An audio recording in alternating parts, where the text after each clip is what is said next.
안녕하세요. 오늘 여러분과 함께 살펴볼 주제는 바로 피지컬 AI입니다. 보내주신 자료가 이 피지컬 AI의 부상과 의미를 다룬 연구 보고서 발췌본인데요. 이게 정확히 뭐고, 왜 중요하고, 또 우리 삶에 어떤 영향을 미칠지 그 핵심을 좀 빠르게 파악해보는 시간을 갖겠습니다. 자료 보니까 피지컬 AI를 뇌와 신체를 모두 갖춘 AI다 이렇게 표현하던데 그러니까 단순히 똑똑하기만 한 게 아니라 음. 직접 우리 주변의 뭐 집이나 병원, 공장 이런 실제 세상에서 막 움직이고 행동하는 그런 AI라는 거죠. 네, 그 비유가 아주 정확합니다. 핵심을 잘 짚으셨어요.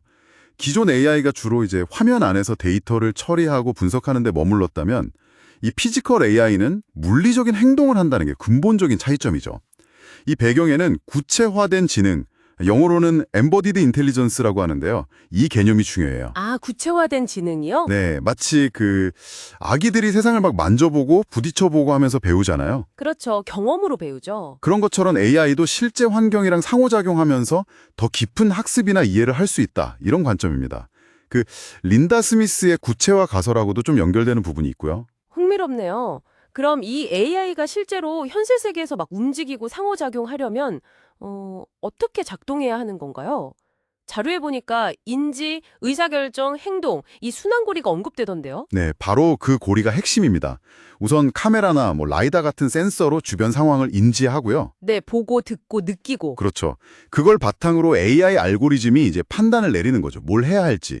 그리고 나면 로봇 팔이나 바퀴 같은 그런 액추에이터라고 부르는데 그걸로 실제 행동을 수행합니다. 계속 실시간으로 개선되는 폐쇄 루프라는 점이에요. 아, 계속 스스로 배우면서 나아지는 거군요. 그냥 시키는 대로만 움직이는 게 아니라. 맞습니다. 그게 이제 기존의 그냥 자동화 로봇하고 근본적으로 다른 점이죠. 그러려면 반응이 정말 빨라야겠네요. 실시간 피드백을 받으려면요. 바로 그겁니다. 그래서 데이터를 저 멀리 클라우드 센터까지 보내서 처리하고 다시 받고 이러면 시간이 너무 오래 걸리잖아요. 네, 그렇죠. 딜레이가 생기니까. 근데 그래서 기기 자체 또는 아주 가까운 서버에서 데이터를 빠르게 처리하는 엣지 컴퓨팅 기술이 거의 필수적입니다. 엣지 컴퓨팅. 네. 이걸 위해서는 또 GPU나 TPU 같이 아주 많은 계산을 빠르게 할 수 있는 특수 반도체도 꼭 필요하고요. 아, 하드웨어도 중요하군요. 그리고 학습 방식도 좀 다른데요. 특히 강화학습, RL이라고도 부르는데 수많은 시행착오를 겪으면서 최적의 행동을 AI가 스스로 터득하는 방식이 아주 중요하게 쓰입니다. 시행착오요? 그럼 좀 위험하지 않나요? 실제 환경에서 막 부딪혀보고 그러면? 그렇죠. 그래서 실제 환경에서 바로 하기보다는 가상 환경, 즉 시뮬레이션이나 디지털 트윈 같은 기술을 써서 안전하게 수없이 많은 훈련을 먼저 시키는 거죠.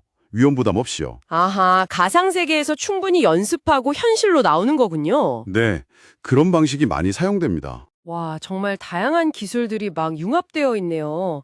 그래서 그런지 응용 분야도 엄청 넓어 보여요.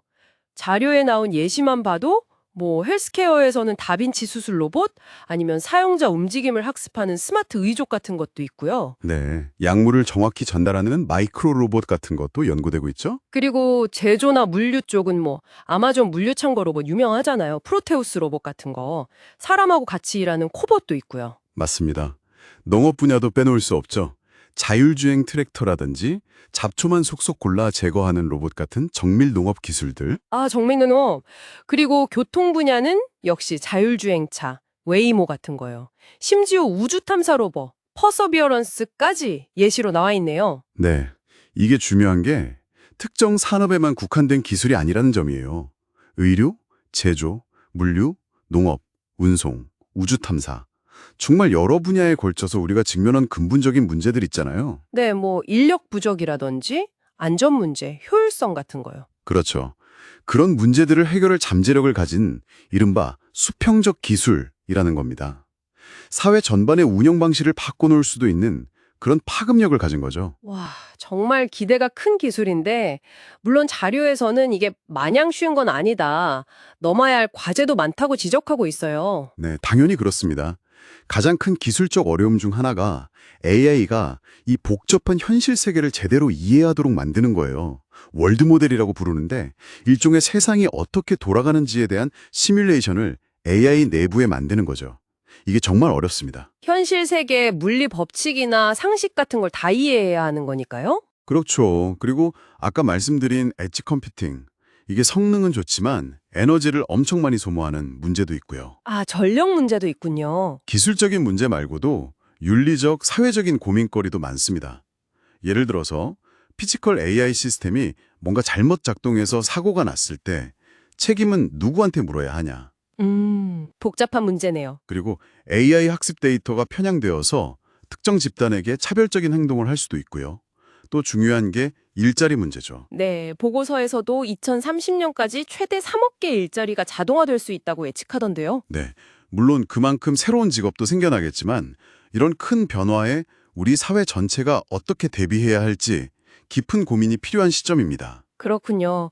그럼 앞으로 이 피지컬 AI는 어떤 방향으로 더 발전하게 될까요? 자료에서는 텍스트나 이미지, 소리 같은 여러 종류의 데이터를 한꺼번에 이해하는 다중모드 AI나 심지어 물리 법칙까지 이해하는 더 똑똑한 파운데이션 모델, 이런 것들이 나올 거라고 예상하던데요. 네, 맞습니다. AI 모델 자체가 더 똑똑해지는 것과 동시에 하드웨어 쪽에서도 혁신이 계속될 거예요.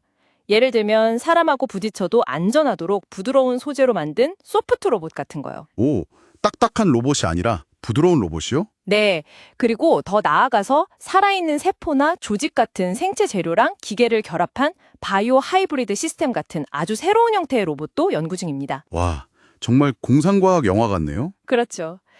궁극적으로는 단순히 인간의 일을 대신하는 걸 넘어서 인간과 AI가 서로 협력하고 증강현실 같은 기술을 통해서 인간의 능력을 더 확장시켜주는 방향으로 나아가지 않을까 그렇게 보고 있습니다. 네, 오늘 얘기를 종합해보면 피지컬 AI는 이 디지털 세상의 지능을 현실 세계의 행동으로 이어주는 정말 혁신적인 기술인 것 같습니다. 우리 삶에 정말 많은 영역을 바꿀 수 있는 엄청난 잠재력을 가졌지만 동시에 기술적 또 사회적, 윤리적 과제들도 신중하게 풀어가야 하는 상황이고요. 오늘 여러분께서 보내주신 자료 덕분에 이 피지컬 AI의 현재와 미래를 좀 더 입체적으로 살펴볼 수 있었습니다. 네, 마지막으로 청취자 여러분께 이런 질문을 한번 던져보고 싶습니다. 만약에 AI가 우리 인간처럼 실제 세상과 직접 부딪히고 상호작용하면서 스스로 배우기 시작한다면 우리가 지금까지 당연하게 생각해왔던 지능이라든지 학습이라는 것의 의미가 어떻게 달라질 수 있을까요? AI가 단순히 유용한 도구를 넘어서 우리와 함께 이 세상을 경험하고 배우는 일종의 파트너가 될 수도 있다는 것. 이게 우리에게 어떤 새로운 가능성을 열어주고 또 어떤 질문들을 던져줄지 한번 좀 생각해 보시는 것도 흥미로울 것 같습니다.